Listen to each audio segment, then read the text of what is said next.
Start fast. Going live.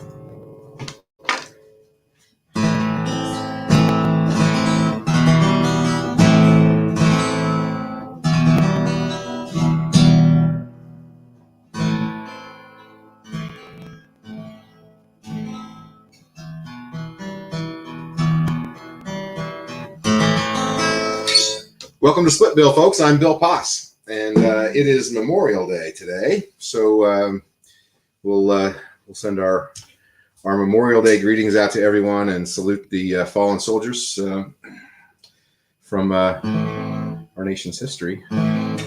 This is a song that I wrote probably 25 years ago. It's the very first song on my very first record. It's called Chloe and Katie, and I'll send this out to my brother and my and his first wife Stephanie, who were the parents of Chloe and Katie. And Chloe passed away about 9 years ago, I think, which is kind of haunting because I wrote the song a long time before that. But if you listen to the last verse of the song, you might get a bit of a chill. Anyway, this is the song. My guest today is Kevin Elliott from Urbana, Illinois. Among other things, he is a singer and a songwriter and a fine guitar picker and a DJ on WEFT in Champaign. Chloe and Katie had a bucket full of chalk. They'd take it out to the sidewalk. They could really make the concrete talk. It was a colorful scene. There was red for lips and there was white for teeth. Black to draw that dastard thief. Stole my hair and left me blue. A hat for me and a song for you. Chloe and Katie had a bucket full of chalk. They'd take it out to the sidewalk. They could really make the concrete talk. It was a colorful scene.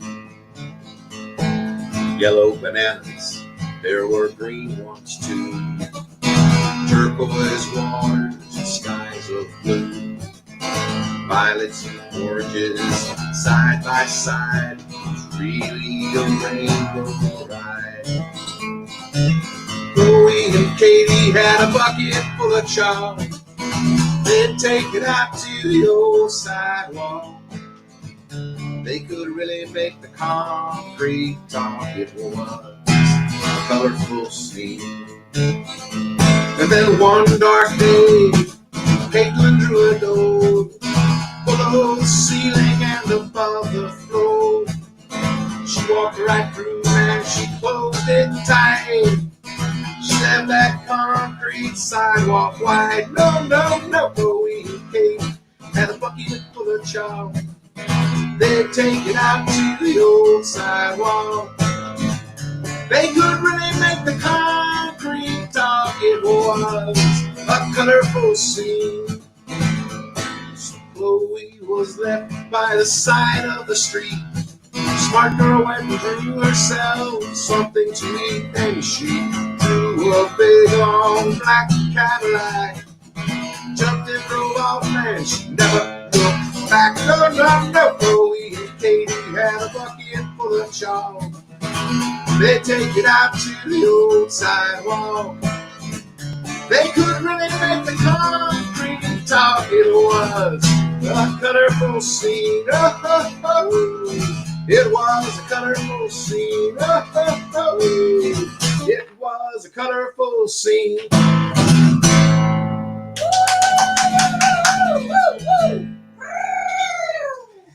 Thank you very much, DJ.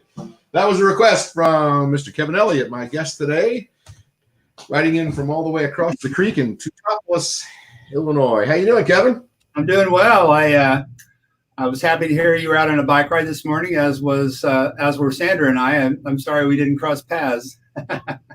Yeah, very well could have happened. We sometimes ride those roads that you were on. Yeah, they're good roads. You guys are much more dedicated writers than we are, but we just started writing together this year, and the last few days we've been really getting at it. So yeah, you're doing pretty well. You're putting in some miles. It's fun. Well, yeah, it's a lot of fun, and we stopped and visited a friend and had coffee, and it was just a great time. Great way to spend my Memorial Day morning. It's Memorial Day. That's why I don't have a dress shirt on today. It's not a work day, so I just wore this white T-shirt. You got back. Moccasin Creek Festival. Nice. That's last year's shirt, isn't it? It is. Yeah. That's beautiful. Well, I appreciate you supporting the cause there, Kevin. We're talking about making a shirt for this year with the logo and then like a red line through it. Oh, I know. Ghostbusters or something. So are you able? I know that you have a sort of a therapy business, right? Mm-hmm. Yeah. And have you been able to work in that, or what are you doing?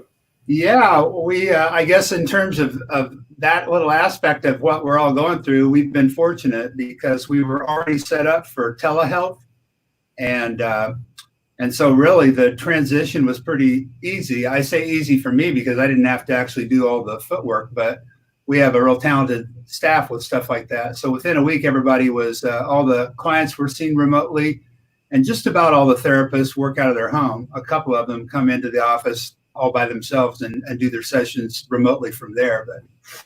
But yeah, so we haven't had to slow down in the business end of things. Kind of ironic. We just bought a new building and now everybody's working from home. So Susie, do you remember Susie from Moccasin Creek? Oh yeah. Uh-huh. She says that she would buy that shirt. I think that's what she's saying. She may have misspelled it, but it says, she said I should buy that shirt if you want to sell it. So let her know. This one here? Yeah, that's what she said. Well, I think this one's invaluable. Okay. Back, you can see my name. All right, that's right. You were on the bill last year. Well, as you know, we canceled the festival for this year. Very sad.